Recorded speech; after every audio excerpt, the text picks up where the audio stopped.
MCW fans, welcome to a very special episode of MCW Backstage Pass.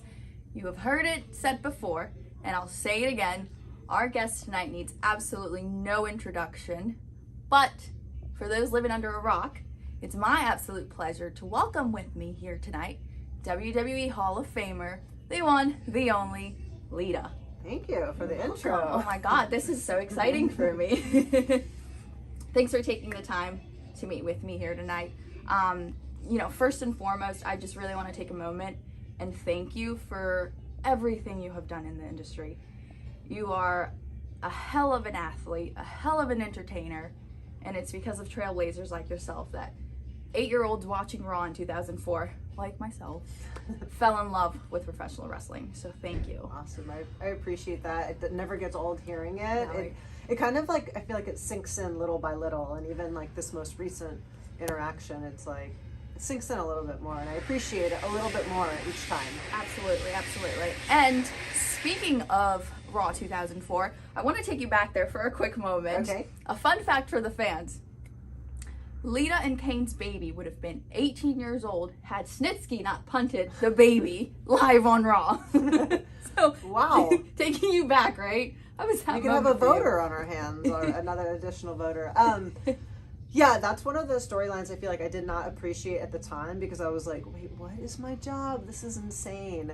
And then now, like, looking all these years later, I'm like, that's wrestling. Like, the more whack storyline you can think of, the more off the wall, the more bizarre, the more that I like to think of that if you're explaining what's happening to a non-wrestling fan, that they're gonna go, you're a crazy person right now. And you're like, nope, seriously, that's what happened. It's what happened. As an 8-year-old watching, I was like, what just happened? What's going on here? But it kept me watching, and it kept me, tuning in every week. But back to business, let's reel it in. Though I am going to take my time, I'm going to bask in this moment. It's not every day that I get to sit next to Lita. But we've been seeing a lot of you lately. You were at the Rumble, you were at Raw, you're making a pit stop here in Baltimore. Yeah. And then you will be heading to Elimination Chamber to face Becky Lynch, which I want to touch base on. But fans may not know that MCW is a home to you. Yeah. And I'm curious, how did your relationship with MCW Pro Wrestling and your relationship with president of MCW, Dan McDevitt, how did that relationship come to fruition? Yeah, so I've always come back to MCW. I'm never staying gone too long, because it was my first home in wrestling. Okay. And I was just trying to be the biggest sponge that I could. Go to any single show that I knew of anybody. Like, can I just tag along with you if I couldn't get booked on the show? Mm-hmm. Anywhere I could go. Landed in an MCW show. They said, oh, we're going to go train. They have a school tomorrow. And I was like, okay, well, can I just watch, I just kept showing up. And, I broke ass kid. And I didn't have any money. And I just, anytime I could put gas in my tank, I would be like, let me just see where I could go. I drove, and Dan was like, you're going to make it one way or another. And it's going to look good coming from my school. So I'm going to let you train here. And so, I'm forever appreciative of Dan giving me that opportunity. So I always want to come, just pay it back and let MCW and Dan know that I'm like always appreciative of having started here. Yeah, and so a friendly reminder to the fans to chase what you love, because you never know what opportunities may, present themselves in front of you. Like for me here tonight, getting a chance to speak and catch up with Lita. So you are heading to Elimination Chamber to face Becky Lynch. And I'm thinking you're going to come out 5-time women's champion. So can you share with us a little bit about any tactics you have in mind? What's your game plan going into that? Or are you not able to share? What can you give us? All right. So I first want to start by saying 5 is my lucky number. There it is. So first. I would like to come out also as a 5-time champion. I think this opportunity came up out of nowhere, like on very short notice. Mm-hmm. So while I was training for Rumble, I had a little bit of a head start, but being in a multi-person match to fighting for the championship are two totally different things. Yeah. So I will say that I feel like it's less about, for me, strategy and more about like putting my head down and go. Like any moment I have, I'm training. Any moment I have, I'm in the gym. Any moment I have, I'm watching my old matches. I'm watching Becky's current matches, and basically just like crash coursing for my finals. Yeah, absolutely. I mean, I saw you at the Rumble, and I saw you on Raw, and I don't think you've missed a beat. I mean, you've got one more run in you, 2 more runs. I think, you know. I feel that way, you know, and I honestly, like, this opportunity came out of nowhere. I was not thinking, like, when I was sitting at home prior to Rumble, I wasn't like, you know what I need to do? Be the women's championship, you know, be the women's champion in this current day. But then, once given the opportunity, now I'm like, oh, no, I do need to be the 5-time women's champion. So, we love to see it. So yeah. And honestly, that's been a thing that the fans have been so supportive of this, and any doubt that I might have in my head, the fans are squashing it one by one each time they come up and tell me, like, I know you can do this. And that's it's huge. Let me add to that list. I know you can do it.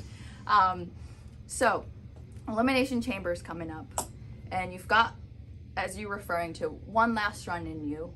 So once this run is over and Lita becomes Amy, how different are they from one another? Oh, I found out very different. Like, since, especially since pandemic times, I have been, for the first time, in one place for, you know, a considerable amount of time, just like a very mellow, easy living, like, as stressful and tumultuous as life in general has been since pandemic. I'm like finding your zen and just like staying grounded and going, don't freak out just because the world can feel like it's freaking out. I'm like, so living from my like chill, like gardening, surfing, hiking, like lifestyle to like go Lita life, they are very different right now. So I will say that it feels like a little, like I feel like a tourist in this run right now. Are you taking your dog with you everywhere you go? Yeah, Ken's is 19 now, and she's been on the road with me since I was full-time with WWE, and she's got 1 run left in her, too. I follow her on Instagram. The Kens, yeah. _ the Kens _ She can't be beat. Tell the fans who may be living under a rock, who may not be following you on social media, where they can find you and keep up with you. Yeah, so I'm Amy Dumas on Twitter, and then on Instagram I'm Machete Girl. It was like meant to. It started out as like a covert Insta, and then I was like, it's just my Insta, so that's why it's not my name, or Lita is my nickname in Nicaragua is Machete Girl. So and I started it when I was down there, so I just was Machete Girl, but now the cat's out of the bag. Been out of the bag for years. Yeah. So you mentioned Nicaragua, and I know you spent a little bit of time in Mexico where you picked up on your style of wrestling. Yeah.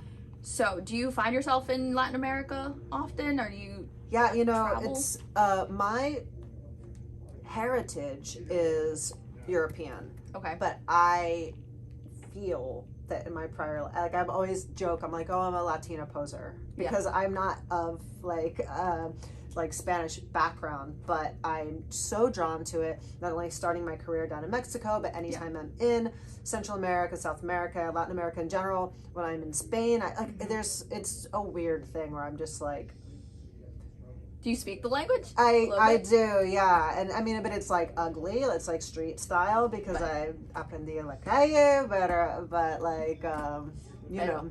Lita habla español, mi gente. So we're gonna switch this interview to Spanish. So just maybe. Let's see. Maybe. Si prefiera, está bien. You kind of got like that Mexican slang street style. I love it. People ask me, so this is my biggest compliment. When I am in Spain and when I'm in Central America, they ask me if I'm from the DFA, and I'm like, no, why? They're like, you sound like you're from Mexico City, and I'm like, cool, because that's where I learned. That's awesome, man. I didn't know that. It's good to know. Another fun fact that I added to the book of Lita. But thank you so much for taking the time to sit down with me here and talk. You're spending your time here in Baltimore, and then you're heading off to Elimination Chamber. So I'll be tuning in. Fans, make sure you're tuning in as well. Thank you very much, Lita. I appreciate you coming out. Thank you for taking the time. Thank you to you guys there. Gracias a todo. Ojalá que puedo ganar para ti. Thanks for watching, guys.